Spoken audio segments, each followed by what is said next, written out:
Democrats going ballistic over who should have a say in the classroom. The House just passed the GOP bill called the Parents' Bill of Rights, which guarantees mothers and fathers access to certain information about their children's schools. Not a single Democrat voted for it. Instead, they lobbed some serious claims about it.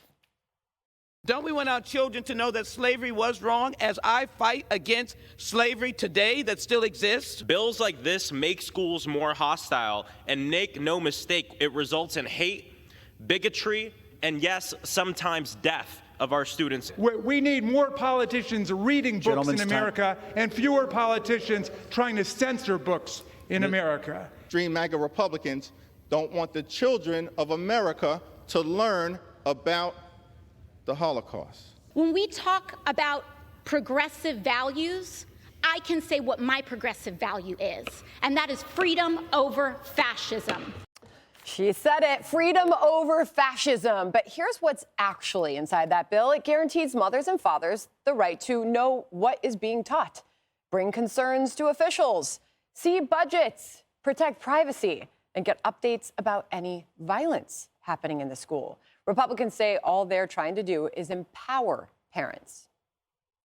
Today was a win for every mother, every father, but most importantly, for every student in America. You have a Parents' Bill of Rights now. But unfortunately, the Democrats are too extreme to believe that parents should have a say in their kids' education. And all of us here today are proud to say we, as House Republicans, sided with parents having a right to be involved in their kids' education. And if the Democrats are going to be too extreme, as they showed they are today, we're going to continue to fight for them anyway. Judge, what do Democrats have issue with here? I mean, knowing what books are on the shelves in your school library, finding out what's in the budget, finding out if there's any violence happening in the schools, learning more about the curriculum happening in the classroom. What are they taking issue with here? Well, I think what they're taking issue with, a lot of it has to do with things that parents obviously don't want their kids to know about. That is like gender-affirming care. Like, we don't want kids under the age of 18 to have this kind of conversation with the school teachers unless the parents are involved. That means puberty blockers, hormone therapy, surgical procedures. But look, let's back up a minute. These kids are our kids. We pay the teachers to teach our kids. They aren't doing us any favors. We think that money should go with the child. But they, unfortunately, believe in this kind of socialist, Marxist, life of Julia that Obama described several years ago, where it's the government that pays for the kids, it's the government that teaches the kids, it's government ideology, which is why we've got such craziness going on in our country right now. And it's why yesterday we talked on the 5 about the fact that you've got 35,000 teachers in Los Angeles on strike, not for themselves, but in solidarity with the school district, with I think the bus drivers and the caretakers and the custodians. I mean, they got to start being in solidarity with our kids and recognize that the kids are ours, they're not theirs. And in the end, we need a reset, because we found out during the pandemic they were teaching our kids. I don't want my kids or my grandchildren at this point to actually see something, and Jesse did it on his show and I did it on my show, of sexual acts in a book that are being given to 7-year-olds on how to have sexual acts with someone of the opposite gender or the same gender. That's not American. You're not entitled to do it. And who are you to refuse to tell me what you're teaching my kids? Richard, you're a Democrat. What is unreasonable about the requests in this bill? Well, look, I think for a minute you have to put partisanship aside, and I urge everybody to go to congress.gov and read this 32-page bill. I did. It was interesting reading.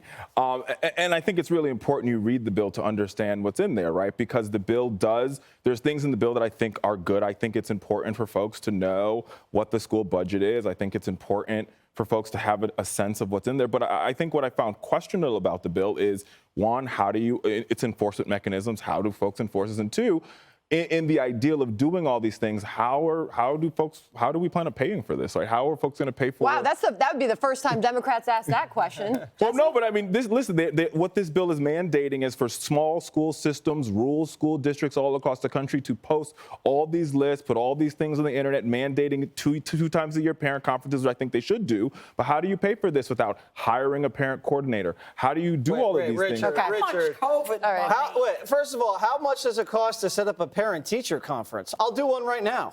Are you available on Wednesday? If you have 30 children in a class, Friday evening. that's probably great. I will be there. Okay. That costs nothing. I think you're first of all, I think you're simplifying a very more complex problem, number one. And number two, if we're having conversations about books and libraries, it's worth pointing out that 15% of America's public schools don't have libraries. And beyond that, since 2018, we've seen a precipitous fall in the number of librarians in schools all across the country. Where are you going with this, Richard? My point is here is if we're going to have a conversation about how we fix our schools, we should also talk about the resources going into our schools. Okay, I don't know. And instead of just labeling bills as Parent Bill of Rights when they're not actually rights in There's plenty of money, Richard. We just drove as much money as possible down the teachers' unions' throats. They're lying, Sandra. They come out and say, you're getting taught in school that slavery was right. Give me one example where students are being taught that slavery was right. And then they say they're trying to censor books. Yeah, the books with let's act it out, Greg. Yes. Come closer. Yes. That's close enough.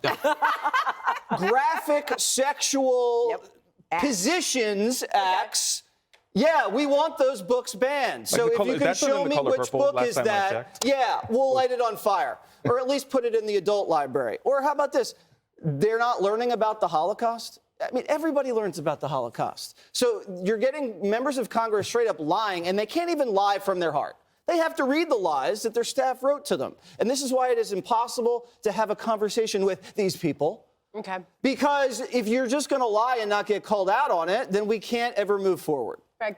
Yeah, I always love if we're going to have a conversation, then you have the conversation, and what do? They falsely accuse you of being a domestic terrorist. Parents went to the school boards to have a conversation, and what happened? The FBI opened a probe on them, and then you know what happened after that?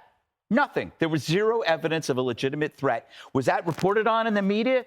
Only at Fox. House Republicans did it. The media didn't bother to follow up on these threats. They didn't try to find out who these domestic terrorists were. God forbid they wanted to get between their teachers and their kids. And do not fall for the big lie about privacy. When you hear, grab your kids. When a liberal activist says we're concerned about a child's privacy, because what they're saying is they're trying to get between you and your child. There is no privacy. Right? Children are children, right? Parents are in control of their privacy. They have to look out for them.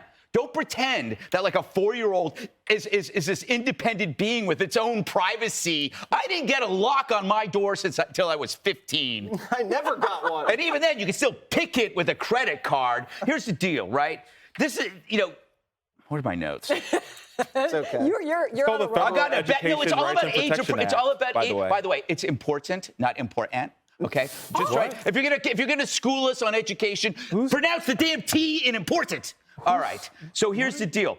There's zero evidence at all that there's any kind of threat, but they painted parents as domestic terrorists. They got away with that, right?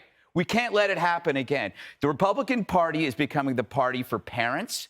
The Democratic Party is becoming the party of the unhappy single female activist. It has become the party of Karens. The Republicans are now the party of couples and children. And now they're being demonized because they actually give a damn, because they're going to show up, because they're going to talk about it. So this is, I think they realize that they're kind of like up against the wall here. They backed the wrong horse. Sadly, none of that's in this bill. No, I read the bill. Read it? Yes, I read the bill. What's your favorite part?